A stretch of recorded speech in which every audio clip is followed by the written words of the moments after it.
자, 오늘 본문 말씀은 고린도서 14장 전체라 상당히 많기 때문에 제가 읽진 않고 오늘 본문 말씀의 주제부터 우리가 알아보겠습니다. 자, 빗나간 내 신앙 바로 세우기 37번째고요. 그 은사주의와 신사도 운동의 누룩 4번째 시간이고, 그래서 우리가 지금 현재 방언에 대해서 얘기를 하고 있는데, 이 방언, 오늘 주제는 이교도 방언의 정체라는 같이 이 주제를 가지고 함께 알아보겠습니다. 이교도 방언이 어떤 것이고, 그렇다면 진짜 기도는 어떤 것인지 우리가 같이 함께 비교하면서 오늘 말씀을 한번 알아보는 시간을 갖겠습니다. 전에도 얘기했지만 은사주의자들이 가장 중요시 여기고 또한 은사 중에 가장 기본으로 여기는 것이 바로 방언기도예요. 이 방언기도는 은사주의를 관통하는 핵심 중의 핵심입니다. 은사주의에서 모든 성령운동의 기초는 방언기도예요. 만약 은사주의자들이 하는 이 방언기도가 성경적으로 거짓임이 밝혀진다면 그들이 진행하고 있는 모든 성령운동도 거짓이 될 확률이 매우 많습니다. 그래서 저는 먼저 과연 현재 교회에서 일어나고 있는 방언기도가 성경적인지 또 거짓인지에 대해서 오늘 3번째 알아보는 시간을 갖는 거예요. 사도바 행전의 모든 방언은 외국어인데 문제가 되는 것은 바울이 고린도 교회를 책망하면서 쓴 고전 14장에 나오는 방언기도에 대한 내용이에요.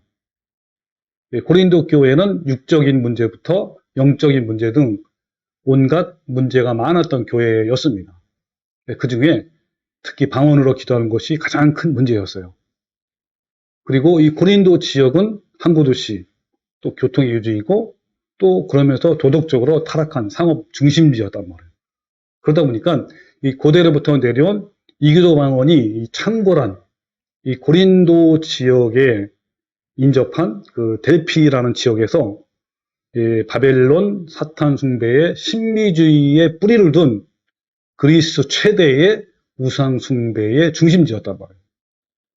그 중에 하나가 이제 아프로디테 신전, 아마 들어봤을 거예요. 이런 신전에서 이방신을 섬기는 여사제들은 성적 접촉과 광란의 상태에서 막 신의 계시를 받기도 하고 또 주문을 외우듯이 반복적으로 뜻모를 소리와 지절거림을 행하는 신비주의의 방언을 했던 거예요.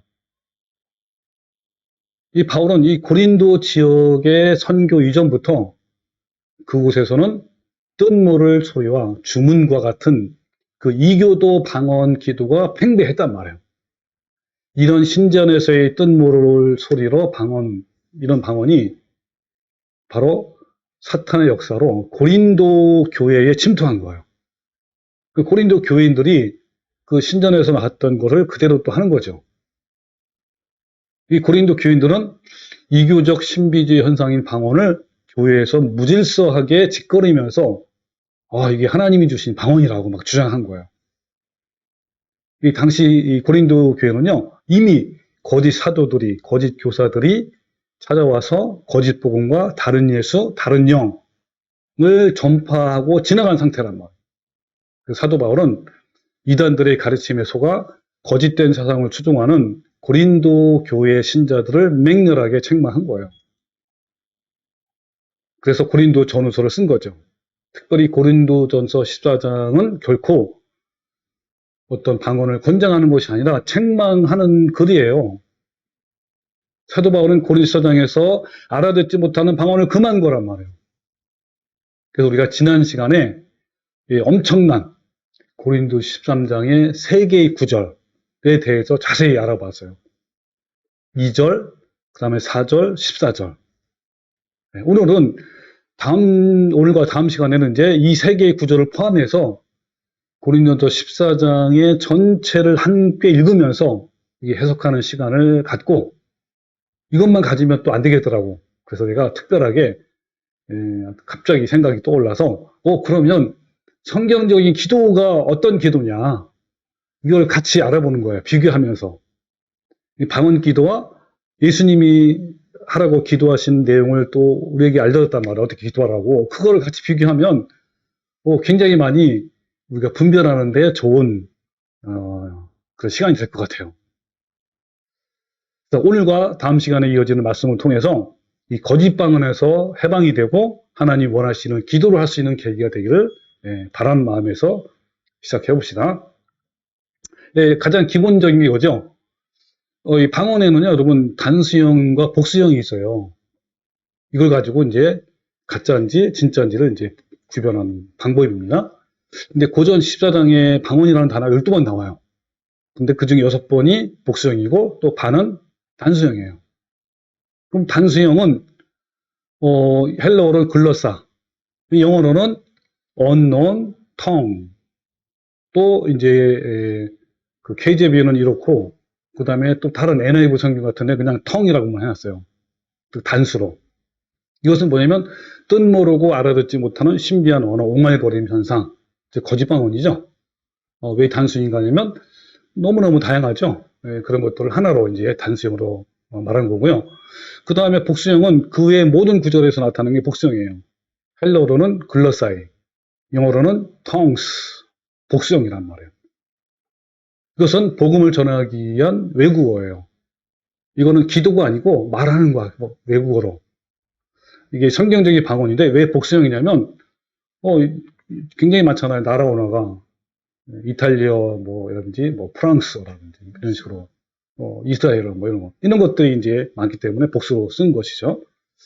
자, 이것을 여러분이 이제 먼저 알고 하면 좋은 건데, 그래서 고린도 14장에 방언이라는 단어가 12번 나오는데 그 중에 6번은 단수형 그리고 6번은 복수형이란 말이에요. 이거를 잘 구분해서 읽으면 무슨 뜻인지 이해를 할 수 있어요. 근데 한국 이 성경은 그게 구분이 안 돼 있단 말이에요. 영어 성경만 해도 구분이 되어 있는데, 그래서 그 한글 성경은 구분이 되지 않기 때문에 잘 구별이 어려워요. 그래서 우리가 영어 성경으로 단수형과 복수형을 구별하면서 문맥을 따라서 또 행간을 따라서 이렇게 고린도서 14장 전체를 한번 해석해 보는 시간을 가질 거예요.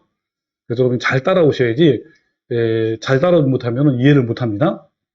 자, 먼저 우리가 1절부터 4절까지 그 내용은 지난 시간에 자세히 알아봤어요. 그죠? 또 오늘은 간단하게 한번 정리해보는 시간을 먼저 또 가질게요. 자, 1절은 이러죠. 사랑을 추구하며 신령한 것들을 사모하되 특별히 예언을 하라고 하라. 그 다음에 2절, 방언을 말하는 자는, 여기 방언은 unknown tongue이죠. 단수. 자, 말하는 자는 사람에게 하지 아니하고 하나님께 하나니 이는 알아듣는 자가 없고 영어로 비밀을 말한다. 3절은 그러나 예언하는 자는 사람에게 말하여 덕을 세우며 권면하며 위로한 것이다. 그 다음에 4절 방언, 여기도 방언도 단수형이죠. 방언을 말하는 자는 자기의 덕을 세우고 예언하는 자는 교회의 덕을 세운다라고 했습니다. 이 부분 아주 너무너무 자세하게 지난 시간에 했는데 간단히 또 한번 복습하면 특별히 2절 내용을 보면요. 방언을 말하는 자는 사람에게 하지 않냐고 하나님께 한다. 이는 알아듣는 자가 없고 그 영어로 비밀을 말한다 그랬잖아요. 이 특별히 2장은요. 사도 바울의 말이 아니라 이교도 방언을 하는 자들의 주장이에요. 그런데 문제가 뭘까요? 오늘날 은사주의자들은 이 말씀이 사도 바울이 즉 하나님이 하신 말씀이라고 주장하는 거예요. 그래서 우리가 그걸 반박을 지난번에 했습니다. 한번 간단히 볼까요? 자, 그들의 주장은 뭐라고 주장하냐면 이 말씀 가지고 방언 기도는 사람에게 말하는 것이 아니라 하나님께 기도하는 것이다. 또 두 번째는 방언은 알아들 수가 없고 알아들을 필요가 없다. 이렇게 주장하는 거예요. 또 세 번째는 방언은 그 사람의 영이 비밀로 기도하는 것이다. 이렇게 얘기를 한단 말, 오해를 한단 말이에요. 그래서 방언으로 기도하는 것을 신령한 것으로 생각하고 그러기 때문에 어떤 사람은 하루에 1시간, 어떤 시간은 어떤 사람은 많게는 막 10시간씩 방언 기도하는 사람이 있어요. 막 좋은 거라고 하면서. 자, 우리는 지난 시간에 2절 성경 구절이 이기도 방언을 하는 자들의 주장인지 아니면 말씀인지 자세히 확인해 보았습니다. 간단히 보면 방언으로 사람에게 말하지 않는 것이 잘못된 것이다. 왜냐하면 그러면 성경적인 방언은 어떤 방언이라 했죠? 하나님께 하는 거예요? 아니면 어떤 사람에게 복음을 전하기 위해서 하는 거예요? 사람에게 복음을 전하기 위해서 하는 것이죠. 목적이 외국 사람에게 특히 예, 여기 나오잖아요. 그래서 진짜 성경적인 방언은 외국 사람에게 그 나라 말로 복음을 전하는 것이 바로 진짜 성경적인 방언의 목적이란 말이에요. 따라서 성경적인 방언은 사람에게 하는 것이다. 근데 여기서는 뭐라 그랬죠? 사람에게 하지 않는 것이라고 했잖아요. 그러니까 따라서 이것은 하나님 말씀이 아니고 바울의 주장이 아니고 누구의 주장인거요? 그렇죠. 이교도들의 주장인 거예요. 자, 두 번째는 방언으로 하나님께 기도한다는 것도 역시 잘못된 것이다. 왜냐하면 이 방언의 기도는 방언은 뭡니까? 뭐가 목적이죠? 복음이 전하는 거 목적이 아닙니까? 또 하나님께 드리는 기도는 어떤 기도에 됩니까? 나의 결심과 다짐과 나의 소원을 담아서 정확한 언어로 정확하게 올려드리는 것이 바로 기도예요. 자기도 모르고 남도 모르고 이건 기도가 아니란 말이에요. 그래서 세 번째는 하나님께 방언으로 비밀을 말한다는 것은 잘못된 것이다. 왜 그렇죠? 왜냐하면 방언을 말하는 사람은 알지만 하나님은 모른다는 것이 있어야 하기 때문인 거죠. 하나님께 비밀을 말한다 이 말은 무슨 말이에요? 내가 우리 정교님께 내가 비밀을 말할게 이 말은 무슨 말이죠? 나는 알지만 상대방은 모른다는 거 아니에요. 같은 거죠. 내가 하나님께 비밀을 말한다면 나도 아는데 하나님은 모른다는 거 아니에요. 그죠? 근데 하나님은 어떤 분이시죠? 모든 걸 다 아시는 분이시죠. 그러니까 서로 말이 안 맞는단 말이에요. 그래서 따라서 이 2절은 하나님의 주장이 아니고 바울의 주장이 아니고 바로 이교도의 주장이다라는 것이죠. 그러니까 말도 안 되는 거야 이건. 그럼에도 불구하고 많은 교인들이 그의 영으로 비밀을 말한다고 하면서 열심히 방언 기도를 하고 있어요. 정말 아쉽고 안타까운 거야. 특히 14장에서는 고린도 교인들이 하는 방언이 거짓임을 드러내기 위해서 바울이 일부러 잘못을 꼬집는 언어, 은근히 비웃는 언어를 자주 사용했어요. 근데 문제는 거짓 방언을 주장하는 사람에게 일부러 꼬집기 위해서 말한 것을 그들은 오해를 해가지고 타당함으로 읽는다는 거, 이해를 한단 말이에요. 2절도 그것에 해당이 돼요. 자, 그런 관점에서 한번 2절을 해석을 해볼게요. 자, 2절 다시 한번 볼까요? 자, 이 구절을 권장으로 읽는 분들은 이렇게 말하는 거예요. 그러니까 권장이란 말은 하나님 말씀이라고 얘기하는 거죠. 방언은 사람에게 하지 아니하고 하나님께 하는 말이다. 하나님께 영으로 비밀을 말하는 것이다 라고 이렇게 그래서 신비한 것이고 좋은 것이다. 방언 기도를 해야 된다라고 한단 말이에요. 그죠? 자, 근데 제가 질문을 한번 들어볼게요. 이것이 이제 아까 말한 은근히 이제 비꾸면서 꼬집으면서 이렇게 하신 말씀이에요. 바울이. 예, 그 다른 말로 하면 책망이죠. 자, 이 말씀을 책망으로 의미를 부여해서 읽어보면 어떻게 될까요? 자, 그럼 같이 한번 볼까요? 네. 이렇게 하면 어떨까요? 방언은 반드시 사람에게 해야 함에도 불구하고 너네들은 사람에게 하지 않는다. 그리고 방언 기도를 하는 데들은 알아듣는 자가 없는데도 그냥 방언은 반드시 알아들어야 되잖아요, 사람이.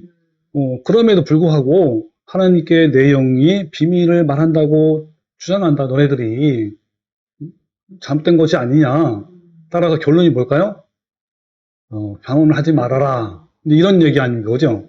이런 식으로 이렇게 비꼬면서 얘기를 하는 거죠. 따라서 고린도 교인들이 하는 방언 기도는 성경적인 방언이 아니라 이교도들이 하는 거짓 방언이에요. 왜냐하면 그 아프로디테 신전에서 이교도 방언, 그러니까 신비한 언어 방언이다, 주문이다, 이런 거 아닙니까? 이런 이교도 방언을 말하는 자는 사람에게 하지 아니하고 그들의 신께 기도한다고 주장하기 때문인 거예요. 그대로 가져온 거야, 이제. 성경이 말하는 외국어 방언은 복음을 전파하기 위해서 사람들에게 하는 것임에도 불구하고 고린도 교인들은 방언이 사람에게 하지 아니하고 하나님께 기도한다라고 주장한단 말이에요. 그래서 2절에서 말하는 이 방언기도는 아무도 알아들 수 없고 통역이 되지 않았던 고린도 교회의 거짓 방언이 우리가 충분히 알 수 있는 것이죠. 이 고린도 교인들이 이상한 소리로 사람에게는 말하지 않고 하나님께 비밀을 기도한다고 하지만 아무도 알아듣지 못하잖아요. 따라서 이러한 방언 기도는 교회에 아무런 덕이 되지 못하기 때문에 바울은 그러한 방언이나 비밀 기도는 교회 안에서 하지 말라고 책망하고 경고를 하신 거예요. 자, 그 다음에 4절 특별히 또 방언을 말하는 자는 자기 덕을 세운다 그랬죠. 이 세우다가 뭐냐면 헬라어로 오이코도메오예요. 그러니까 어떤 건물을 건립하다. 또 교회 공동체를 세우다 이런 뜻이란 말이에요. 성경에 여러 군데 있어요. 그러니까 이 오이코도메오는 항상 자기 자신이 아닌 다른 사람을 세운다는 의미로 사용됐어요. 그래서 이 성령의 은사 중에는 그 어떤 것도 개인의 유익을 위해서 사용할 수 없어요. 그렇게 주시지 않았단 말이에요. 따라서 여기 보면 뭐요? 방언도 하나의 은사 아닙니까? 근데 방언을 말하는 자는 자기의 덕을 세운다라고 하는 거예요. 그럼 이 말은 바울의 주장이에요? 아니면 이교도의 주장인가요? 뭐 당연히 이교도의 주장이죠. 성경에는 분명히 어떤 은사, 방언의 은사든 뭐 병고침의 은사든 다 교회의 덕을 세우려고 주신 목적인데 여기서는 방언을 말하는 자는 자기 덕을 세운다고 했단 말이에요. 그래서 성령의 은사에도 목적이 안 맞고 모순이 된단 말이에요, 서로. 따라서 4절 말씀도 바울의 권면이 아니라 거짓 방언자들의 주장이다 이 말이에요. 자, 그러면 1절부터 4절까지 한번 우리 지난번에 해석을 해봤잖아요. 한번 같이 해석을 해봅시다. 자, 이걸 이제 읽지 않고 넘어갈게요. 아주 자세하게 풀어서 해석을 한 거예요. 사랑을 추구하며 신령한 것들 사모하라. 근데 특별히 예언은 사랑을 추구하는 것이고 신령한 것이기 때문에 하라는 것이죠. 그러나 너희들이 하는 방언 기도는 그렇지 않다. 왜냐하면 이교도 방언으로 기도하는 자들은 사람에게가 아니라 하나님께 한다고 하는데 알아듣지도 못한데도 불구하고 영어로 비밀을 기도한다고 주장하기 때문이다. 따라서 방언 기도는 사랑을 추구하지 않고 신령한 것이 아니다. 또 방언 기도를 하는 자는 사람에게 하지 않고 하나님께 하나니 이는 알아낸 적 없고 영원한 비밀을 말하는 자라고 너네들이 주장하지만 바울은 예언하는 자는 사람에게 말하여 덕을 세우고 권면하고 위로하는 것이다. 따라서 이교도 방언 기도는 하지 말고 예언을 하라 이런 뜻이죠. 방언으로 기도하는 자는 자기의 덕을 세운다고 너네들은 주장하지만 그러나 바울은 예언하는 자는 교회의 덕을 세운다. 따라서 알아듣지 못하고 자기만의 이익을 위한다는 방언 기도는 하지 말고 깨달은 마음으로 다른 사람에게 가르침으로써 남의 덕을 세우고 권면하고 위로하는 예언을 하라 하는 것이죠. 여기까지가 지난 시간에 했던 거예요. 또 한번 다시 해본 거예요. 그 다음에 5절 6절 5절 6절이 또 반전이에요. 잘 보세요. 여기에서 방언 나오죠. 여기에서는 방언은 텅스예요. 텅스. 이 텅스는 뭐예요? 그렇죠. 복수니까 외국어 방언이고 진짜 방언이란 말이에요. 자, 그러면 만일 여기 방언은 진짜 방언이에요? 만일 방언을 말하는 자가 통역하여 교회의 덕을 세우지 아니하면 예언하는 자만 못하니라 그랬습니다. 이게 무슨 말이죠? 만약에 외국어 방언을 이 교회에서 막 한단 말이에요. 근데 통역을 안 해. 그러면 사람들이 알아들어? 못 알아들어? 못 알아들어. 막 덕이 돼? 안 돼요? 아무 덕이 안 되는 거예요. 그 말이에요. 예언하는 자만 못하는 거예요. 그런즉 형제들아 내가 너희에게 나아가서 방언으로 말하고 계시나 지식이나 예언이나 가르치는 것으로 말하지 않냐면 너희에게 무엇이 유익하리요? 그러니까 우리가 조금이라도 유익이 되려면 어떻게 해야 돼요? 그냥 우리나 같은 알아들 수 있는 말로 하라는 거예요. 가르치기도 하고 그 다음에 어떤 지식을 가르치거나 이 계시는 예전에 있었지만 초대교회에 있었지만 나중에 이제 성경이 완성될 때는 없어졌죠. 이렇게 어쨌든 계시든 뭐든 자기 나라 말로 했기 때문에 하나님 말씀이란 말이에요. 유익이 있었단 말이에요. 자, 그러면 제가 질문을 3가지 이제 놨는데 한 번씩 빠르게 한번 대답해 보세요. 자, 첫 번째 질문은 외국어 방언, 성경의 방언이죠. 통역이 가능할까요? 당연히 가능하죠. 왜 분명히 내가 막 이탈리아 가서 이탈리아어를 했어. 그러면 당연히 통역이 가능하죠. 그죠? 이건 뭐 상식적인 것이니까. 자, 그러면 자, 두 번째 질문이에요. 이교도 방언, 즉 알아듣지 못하고 짓거리는 말이잖아요. 이 방언은 통역이 가능할까요? 당연히 아니죠. 자기 나름대로 막 샬라샬라랄라 막 하는 건데 이게 어떻게 방언이 통역이 되겠습니까? 근데 현재 교회에서 통역을 하는 방언 통역을 하는 것이 굉장히 많이 일어나요. 지금도 많이 하고 있어요. 자, 그 얘기 지금 세 번째 질문이 만약 이교도 방언을 성경적인 방언이라 하면서 통역을 한다면 과연 그 통역의 정체가 뭘까요? 그 거짓이라는 것이죠. 자기가 지어내거나 상상해서 하는 게 굉장히 많아요. 저도 해봤어요, 많이. 그냥 떠오르는 대로 하는 거야. 네, 그러니까 뭐냐면 이런 그 성경적인 지식이 많을수록 이제 막 좋은 것이 나오고 초보자가 하면 뭐 이상한 얘기나 막 그래요, 어쨌든.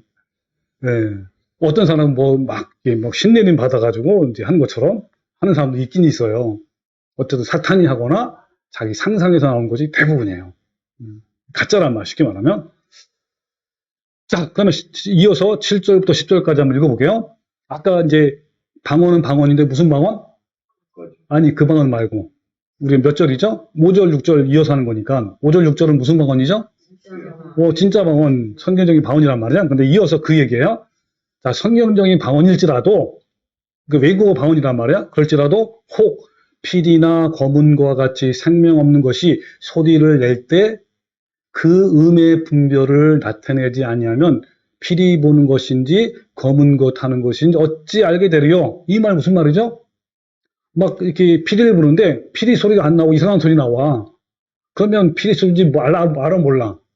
모른다는 거야. 검은 거 소리를 내면 되는데 이상한 소리를 내. 그럼 누가 알아듣겠느냐? 검은 건지 피리 소리인지. 그것처럼 어때요? 이 외국어 방언, 특히 성경적인 방언일지라도 내가 여러분한테 막 이탈리아어로 막 샬라샬라 했어. 그러면 알아들어? 못 알아들어? 아무 소용이 없단 말이야. 뭐라 그 얘기를 하는 거예요. 그러면서 만일 또 나팔이 분명하지 못한 소리를 내면 누가 전투를 준비하려? 이 나팔을 정확하게 몇 번 이렇게 부르면요. 전쟁을 의미하는 거예요. 근데 이상한 소리를 내, 삐! 막 이런단 말이야. 그러면 누가 전쟁자고 준비하겠느냐. 그런 얘기 하는 거예요. 그러면서 9절, 이와같이 너희도 혀로서 알아듣기 쉬운 말을 하지 아니하면, 이것은 뭐 외국어 방언이든 무슨 방언이든 어쨌든 여기서는 이제 성경적인 방언이라 생각합시다. 성경적인 방언일지라도 그죠? 알아듣지 못하게 한다면 그 말이죠. 그 말하는 것이 어찌 알리요? 이는 허공에다가 말하는 것이라 이같이 세상에 소리의 종류가 많으나 뜻없는 소리는 없다. 그러니까 뭡니까? 성경적인 방언일지라도 그죠? 사람에게 그냥 이해를 못하면 아무 유익이 없다는 거, 홍해도 하는 것 같은 거예요. 근데 하물며 거짓 방언은 어떨까요? 네? 더 하겠죠, 그죠? 네, 여러분 분명히 알 수 있는 거잖아요. 자, 이 구절을 한번 쉬운 성경을 뭐라고 이렇게 했냐면 이렇게 나왔어요. 이처럼 여러분도 방언으로 알아듣지 못하는 말을 하면 여러분이 말하는 것을 어떻게 알아들 수 있겠습니까? 그것은 단지 허공에다가 대고 말하는 것이 불가합니다. 내가 여러분에게 진짜 일본말로 막 얘기했어. 알아들어 못 알아들어? 못 알아듣는단 말이에요. 그 허공에다 하는 거와 똑같다는 거야. 근데 이 거짓 방언은 더하다는 거죠. 자, 11, 12절. 그러므로 내가 그 소리의 뜻을 알지 못하면 내가 말하는 자에게 외국인이 되고 또 말하는 자도 내게 외국인이 되느니라.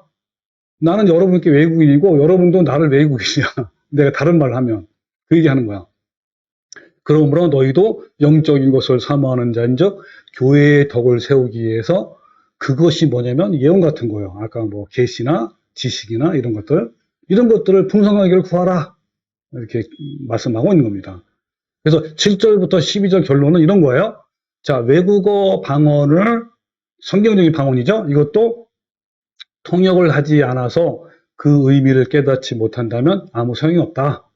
따라서 외국어 방언, 특히 성경적인 방언일지라도 교회에서 하지 말고 뭐 할 때 사용하라?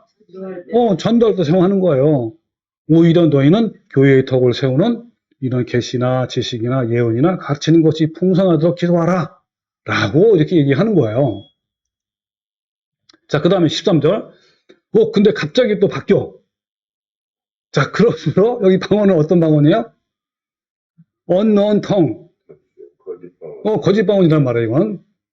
그러니까 우리 한글로 읽으면요, 몰라, 이게 뭔지를. 이건 영어 성경 먼저 알잖아요. 그러므로 방언을 말하는 자는 통역하기를 기도할지니. 자, 여기서 여러분이 뭔가 눈치채야 돼요.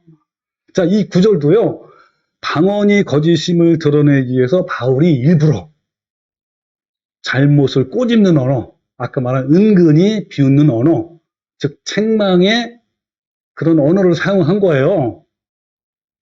그러니까 통역이 불가능하잖아. 아까 얘기했잖아, 우리가. 이교도 방언은 통역이 가능해? 불가능해? 불가능하단 말이에요. 그러니까 비꼬는 얘기를 하는 거예요. 자, 그러면 이 구절을 권장으로 읽으면 뭐죠? 이교 방언도 통역하기를 기도하면 된다. 그래서 은사주자들은 이 말씀을 근거로 방언 통역의 은사를 받기 위해서 열심히 기도하기도 하고 실제로 통역도 해야 하네요? 많이 한단 말이에요. 자, 여러분 또 질문하면 그러나 책망으로 의미를 부여해서 읽으면 어떻게 될까요? 이렇게 하면 어떨까요? 아무도 알아듣지 못하고 하나님께만 비밀을 말한다는 이교도 방언을 어떻게 통역하겠느냐? 어디 한번 통역을 해볼 테면 해봐라. 이런 거죠. 결론이 뭡니까? 그쵸. 따라서 알아듣지 못하는 이교도 방언 하지 마라. 이 뜻이에요, 지금. 이렇게 얘기하는 거예요. 자, 질문 또 합니다. 다음 두 개의 구절은 어떤 모순이 있나요? 자, 한번 읽어볼게요. 아까 우리 봤던 내용이에요. 2절은 뭐냐면, 자, 이 방언, 이것도 이교도 방언이에요. 방언을 말하는 자는 사람에게 하지 아니하고 하나님께 하나니, 이는 왜냐하면 뜻이요. 알아듣는 자가 없고 영어로 비밀을 말한다 그랬잖아요. 근데 13절에서는 그러므로 방언을 말하는 자는 통역하기를 기도하라 그랬단 말이에요. 자, 이 두 개의 구절을 가지고 어떤 무슨 점이 있는지 한번 찾아내 보세요. 봅시다. 자, 2절에서 방언 기도는 사람의 영이 하나님께 비밀 기도를 하는 것이라고 인정해 놓고 13절에서는 온 교회 회중 앞에서 통역을 하라라고 한 거예요. 이것이 서로 모순이 된단 말이에요. 따라서 바울의 주장이 아님을 분명히 알 수 있죠. 바울이라면 이렇게 하겠습니까? 아니라는 거예요. 자, 그러면 질문이라도 그러면 13절을 어떻게 해석을 해야 할까요? 어떻게 하면 되겠죠? 자, 해석하면 이런 거죠. 방언 기도는 사람의 영이 하나님께 비밀 기도를 하는 것을 인정하지 않기 때문에, 그죠? 그렇기 때문에 방언으로 기도하는 자들을 향하여 통역을 하라고 바울이 비꼬면서 명령하고 책망한 것이에요. 왜냐하면 비밀 기도와 회중 앞에서의 통역한 것은 서로 모순이 되기 때문에 그런 거예요. 따라서 여러분 성경을 읽을 때 이 앞뒤 문맥을 따라 바르게 읽어야 되는 거예요. 그래서 그 본래적인 의미를 명확하게 아는 것이 매우 중요합니다. 그러니까 만일 방언 기도가 비밀 기도라면 사도 바울도 고린도 교인들의 비밀 기도를 통역을 하라고 해서도 안 되는 거잖아요. 바로 이러한 서로 안 맞는 모순이 생긴단 말이에요. 그러니까 바울이나 그 누구라도 아니 무슨 권리로 그 사람과 하나님 사이의 비밀 기도를 회중 앞에서 통역을 해가지고 여러 사람의 앞에 공개하라고 명령할 권리가 있어요? 없단 말이에요. 그런데 바울은 아주 단호하게 고린도 교회 성도들에게 방언을 통역하여 모든 사람이 알아듣게 하라고 주장을 하고 있단 말이에요. 이 의미는 바울이 앞에서는 비밀 기도를 인정해 놓고 뒤에서는 통역하라는 의미가 아니라 이교도 방언 기도를 하지 말라고 우회적으로 이렇게 설명한 거란 말이에요. 자, 그 다음에 자, 문맥을 따라 한번 13절을 더 해석을 해볼게요. 좀 더 약간 좀 자세하게. 자, 방언 기도가 사람의 영이 하나님께 비밀을 말하는 것이 사실이라면 사람들이 알 필요도 없고 알려고 해서도 안 되고 통역을 할 필요가 없고 통역할 수도 없다. 그렇죠? 바울 사도가 방언을 통역하라고 한 것이 사실이라면 방언으로 하는 그 비밀 기도를 인정하지 않은 것이 되는 거예요. 따라서 서로 모순이 된다. 따라서 오늘날 실제 방언 기도하는 사람들이 방언 통역의 은사를 막 구하며 방언 기도 통역 은사를 구해 주세요, 주세요 막 기도한단 말이에요. 그리고 그 통역 은사를 실제로 한단 말이에요. 자, 그런데 이것은 성경을 잘못 해석했기 때문에 일어나는 정말 어처구니 없는 일이에요. 상상으로 하는 가짜 방언 통역이란 말이에요. 결론이 뭐냐? 이상한 소리를 내면서 아무도 알아들을 수 없는 이상한 방언 기도를 해서는 안 된다라는 결론이에요. 계속 이 말을 계속 하는 거예요. 이렇게 성경 구절을 오역하면 오해를 낳고, 오해가 오도를 낳고, 오도는 오류를 낳고, 또 오류가 오늘날 은사주의를 낳고, 또 은사주의가 거짓 방언을 낳아서 이기도 방언을 통해서 귀신들이 교회에 들어오는 길을 열어놓은 거란 말이에요. 우리가 여러분 스스로 생각해보면 금방 무엇이 잘못되어 있는지를 다 알 수 있는 것들이에요. 이 복잡한 문제가 걸려있는 성경 문맥을 다룰 때 아까도 얘기했지만 앞뒤 문맥과 기록자의 의도를 무시하고 그냥 단 한 구절, 이런 한 구절만 보면 의미를 바르게 파악할 수 없단 말이에요. 그래서 앞뒤 문맥을 정확하게 살펴가지고 이 말하는 사람의 의도와 글을 쓴 사람의 본래의 목적을 확실하게 해석을 할 줄 알아야 돼요. 자, 그래서 다음 14절부터는 다음 시간에 이어서 알아보도록 하고, 이 기회에 그렇다면 성경적인 기도가 무엇인지 예수님이 가르쳐 주신 기도를 통해서 잠깐 알아봅시다. 예전에 산상보훈을 설교할 때 주기도문에 대해서 우리 자세히 알아보았고, 지금도 제 유튜브 채널에 영상이 올려져 있어요. 이번에는 이 방언 기도와 예수님이 가르쳐 주신 주기도문을 서로 비교하면서, 그렇게 비교하게 되면 이 방언 기도가 얼마나 성경에서 빗나간 것임을 확실히 알 수 있단 말이에요. 그런 계기가 되길 바라는 마음을 하는 거예요. 그러니까 이 기도의 참뜻을 알면요, 이 방언 기도가 얼마나 공허하고 헛된 것임을 알 수 있어요. 자, 그러면 이 마태복음 6장 산상보훈이죠. 5절에서부터 8절은요, 예수님이 직접 오셔서 잘못된 기도가 무엇인지 알려주는 말씀이고, 9절부터 13절은 우리가 매주마다 하는, 끝날 때마다 하는 무슨 기도문? 주기도문에 대해서 나온 말씀이에요. 오늘은 마태복음 5장, 6장, 5절, 8절만 알아볼 거예요. 그러니까 잘못된 기도가 뭐냐? 예수님이 직접 오셔서 가르쳐 주신 거예요. 자, 한번 1절부터 제가 한번 읽어볼게요. 또 너희는 기도할 때 외식하는 자와 같이 하지 말라. 그들은 사람에게 보이려고 회당과 큰 거리 어귀에 서서 기도하기를 좋아하느니라. 내가 진실로 너에게 이르노니 그들은 자기 상을 이미 받았느니라. 너는 기도할 때에 내 골방에 들어가 문을 닫고 은밀한 중에 계신 내 아버지께 기도하라.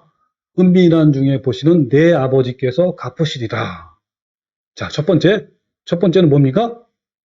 외식하는 자와 같이 하지 말고 골방에서 은밀하게 하라. 그죠? 두 번째는 또 기도할 때 이방인과 같이 중언부언하지 말라. 그들은 말을 많이 하여야 들으실 줄 생각하느니라. 두 번째는 중언부언하지 말라 그 뜻이죠. 그 세 번째는 그러므로 그들을 본받지 말라. 구하기 전에 너에게 있어야 할 것을 하나님 너희 아버지께서 하신다 그러겠습니다. 세 번째, 세 가지 기도죠. 자, 다시 한번 정리하면 세 가지 잘못된 기도의 태도 방법을 말씀하신 거예요. 첫 번째는 너희는 기도할 때 외식하는 자와 같이 하지 말고 골방에서 은밀하게 하라. 두 번째는 기도할 때에 이방인같이 중언부언하지 말라. 말을 많이 하지 말란 말이에요. 그 세 번째는 개인의 문제에 대해서는 구하기 전에 너희에게 있어야 할 것을 하나님이 다 아신다. 따라서 구하지 말라. 이런 거란 말이에요. 참고로 알아두면 헬라어로 이 기도라는 것은 프로시코마인데 합성어란 말이에요. 하나는 프로스, 그 다음에 슈크마이를 합성한 건데, 프로스는 무엇을 향하여, 그 다음에 슈크마이는 맹세하다라는 뜻이에요. 따라서 이 기도라는 것이 이 원어대로 해석을 하면 어떤 겁니까? 우리는 신께 이제 어떤 걸 구하는 것으로 생각하는데 그것이 아니라 신께 충성을 맹세하는 것을 바로 기도라고 하는 거예요. 자, 예수님께서 오늘 말씀에서 기도할 때 세 가지를 하지 말라라고 분명히 말씀하셨는데 여러분 생각해 보세요. 한국 교회 교인들은 이 세 가지를 지킬까요? 안 지킬까요? 그러니까 이 한국의 교인들은 정반대로 기도해요. 하나는 예수님이 하지 말라고 했는데 그걸 한단 말이에요. 너무 아이러니해. 내가 봐도. 네, 그러니까. 아니, 그러면 제가 한번 질문해 볼게요. 왜 이런 결과가 나왔을까요? 뭐 여러 가지가 있겠죠. 전하는 사람들이 또 잘못 그렇죠. 예, 전하는 사람이 잘못 전할 수도 있고, 잘못 또 얘기할 수도 있고. 근데 또 그런 것도 있지만, 예, 한번 생각해 보세요. 여러분이 만약에 보통 기도를 배우잖아요. 어떻게 배우죠? 맞아요. 우리는 보통 어떤 것을 배울 때 어깨 너머로 배운다는 거라고 이렇게 말하잖아요. 그렇다면 기도를 어깨 너머로 배울 수 있을까요? 올바르게 배울 수 있을까요? 저도 예전에 그랬지만요. 대개는 어깨 너머로 기도를 배워요. 그러니까 기도가 무엇인지 어떻게 해야 하는지 자세히 배우기도 전에 남이 하는 기도 내용이나 형식을 따라한단 말이에요. 그러다 보니까 기도 방향부터 기도 내용, 방법 등등 대부분 성경에서 빗나가 있단 말이에요. 그러니까 대부분 자기 나름대로의 기도를 하고 있는 거예요. 특별히 우리나라에서 전통적으로 토속신앙이잖아요. 이제 냉수 떠놓고 막 기도 비나다 비나이다. 그것이 합쳐진 거예요. 이제. 그리고 오늘날 기도가. 그러나 이 기도는요. 성경에서 말하는 기도는 정말 초정밀한 기계보다 더 정밀해요. 이 기도는 천지를 지으신 창조주이시면서 또 우리에게 아버지가 되시는 하나님께 하는 거란 말이에요. 그러니까 그 기도 속에는 하나님께서 받기를 원하시는 가치관이 있어야 하는 거예요. 기도할 때 하나님께서 원하시는 정신, 뜻, 그 다음에 생각, 마음, 이런 거. 또 그리고 우리의 마음 자세, 기도 내용, 기도 방법 등을 알아야 하고 이러한 내용과 성경적 가치관을 우리가 기도할 때 담아내야 하는 거란 말이에요. 그러므로 기도의 언어는 굉장히 정교하고 까다롭고 또 기도의 내용은 심오한 하나님의 나라의 가치관이 포함되어 있어야 하는 거예요.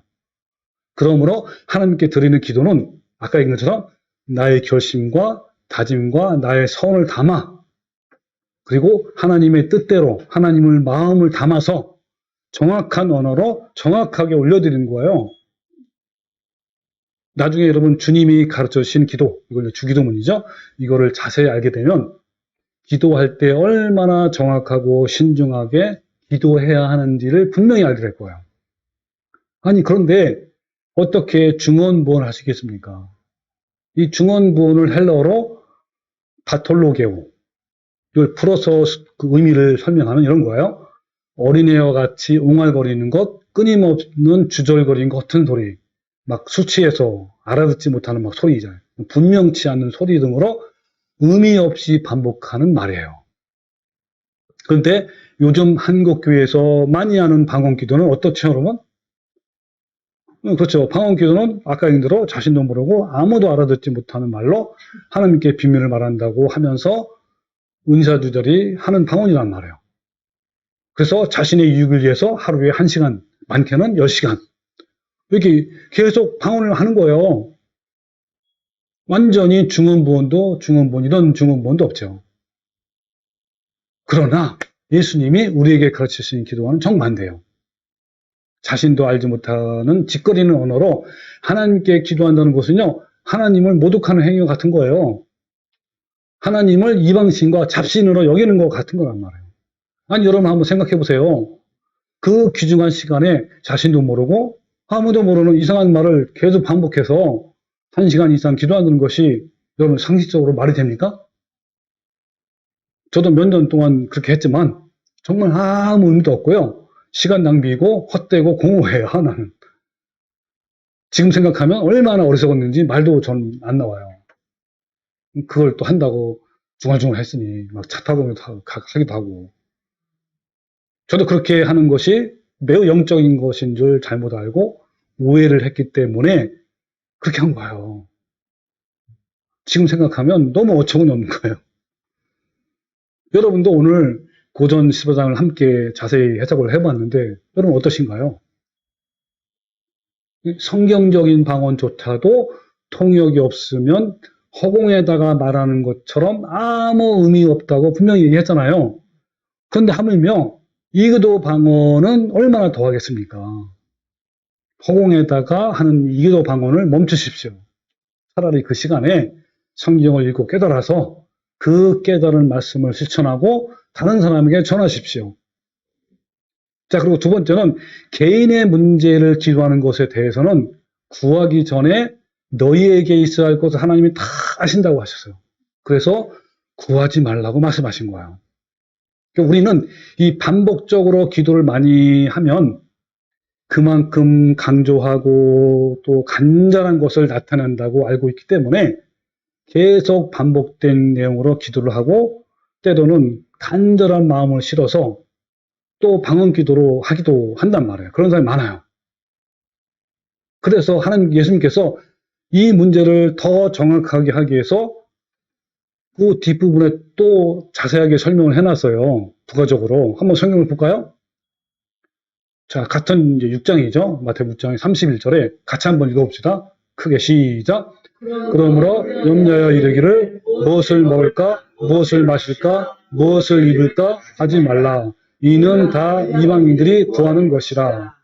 너희 하늘 아버지께서 이 모든 것이 너에게 있어야 할 줄을 아시느니라.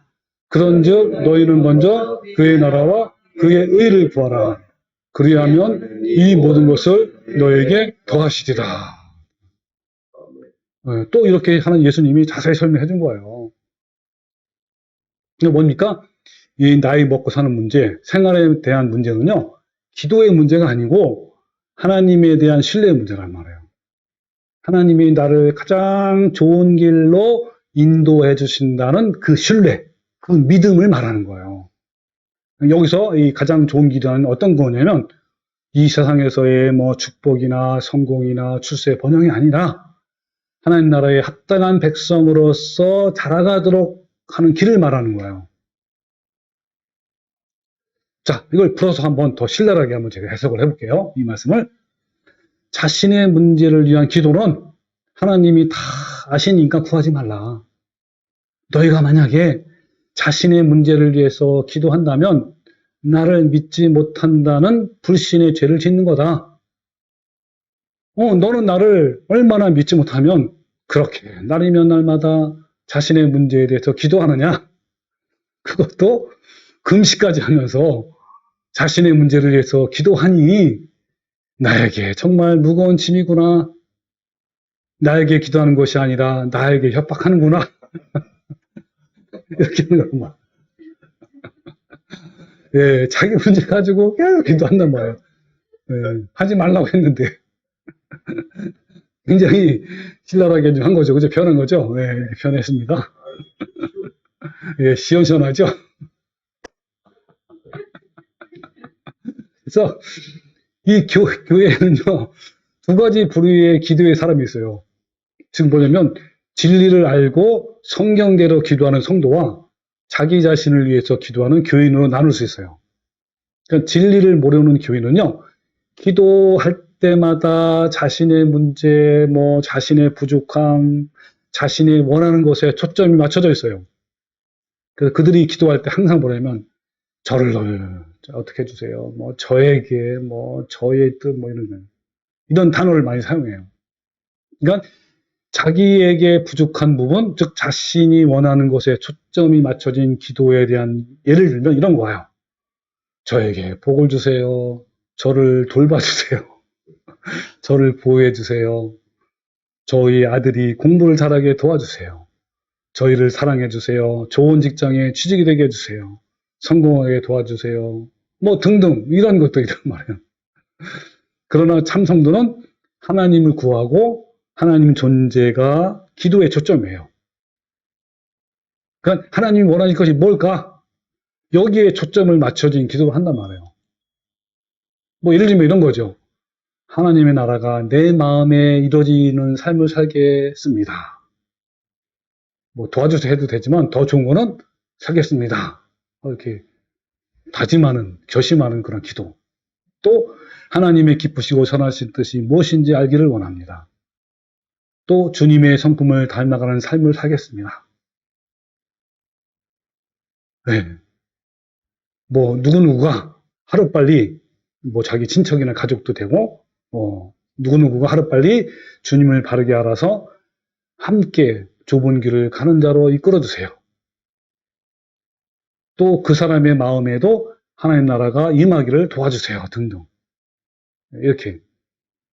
그러니까 하나님께서는 기도할 때에 이방인과 같이 중언부언하지 말라. 그들은 말을 많이 하여야 들으실 줄 생각한다라고 말씀하셨는데 이 한국 교인들은 더 세게, 더 말을 많이 하는 기도를 한단 말이에요. 그리고 오랫동안 많이 기도하고 세게 기도를 해야 하나님이 기도를 들어준다고 생각하는 거야. 그것도 기도 제목을 보면 하나님 나라와 그 의를 구하는 내용이 아니라 대부분 내 문제, 내 필요를 집중적으로 기도하는 거예요. 새벽부터 금식 기도까지 되풀이해서 자기 문제를, 자기 필요를 위해서 기도하는 거야. 때로는 이 문제 가지고 방언 기도를 해요. 마음에는 간절한 이 마음 가지고 있으면서.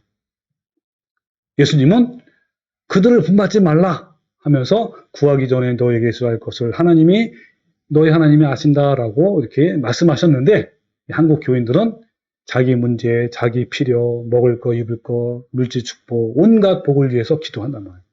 진리를 모르는 교인들은 아버지의 영광을 드러낼 생각을 하지 않고 신앙의 중심이 자기 자신이란 말이에요.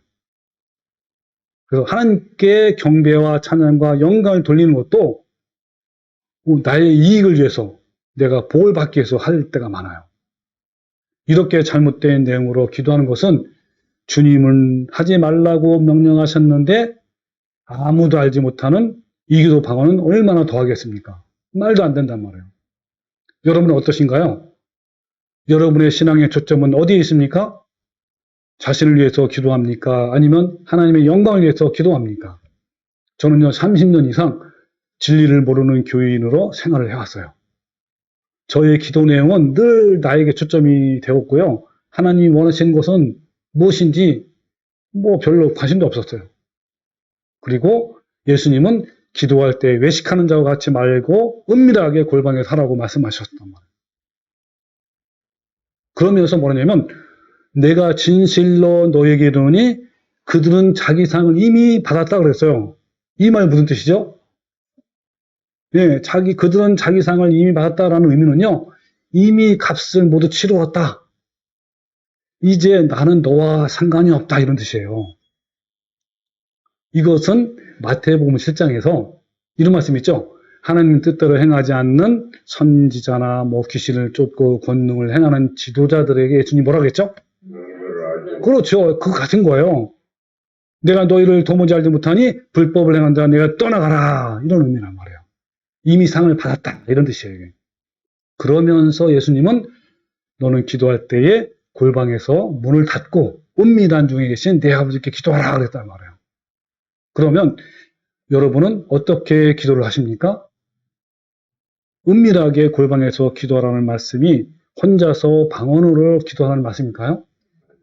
근데 많은 사람들이 이 말씀 그렇게 한단 말이에요. 전혀 그렇지 않는 거예요. 바로 다음 구절부터 나오는 주기도문의 내용으로 주님이 가르쳐 주신 기도 내용으로 기도하라는 말씀이에요. 골방에서 은밀하게. 그래서 다음 시간에는 은밀하게 기도하는 것과 주기도문에 대해서 알아볼 거예요. 기대를 좀 하시기 바랍니다. 네. 주기도문이야말로 주님이 가르쳐 주신 기도야말로 하나님의 뜻과 마음과 힘을 다해서 정확한 언어와 의미와 또한 나의 결심과 다짐과 나의 소원을 담아서 올려드리는 거야. 예수님이 직접 가르쳐 주신 기도 내용과 방법으로 기도하시고 아무 의미도 없는 방언 기도를 하지 마십시오. 여러분, 이제부터는 예수님이 직접 가르쳐 주신 기도만 하시고, 또한 예수님이 잘못된 기도 방법이 무엇인지 알려주셨는데 이 말씀에 순종하십시오. 여러분, 방언 기도는 헛된 것이고 공허한 것입니다. 이 기도 방언을 멈추시고 올바른 기도를 기도하시는 성도가 되시기를 주님의 이름으로 축원합니다. 아멘. 아멘.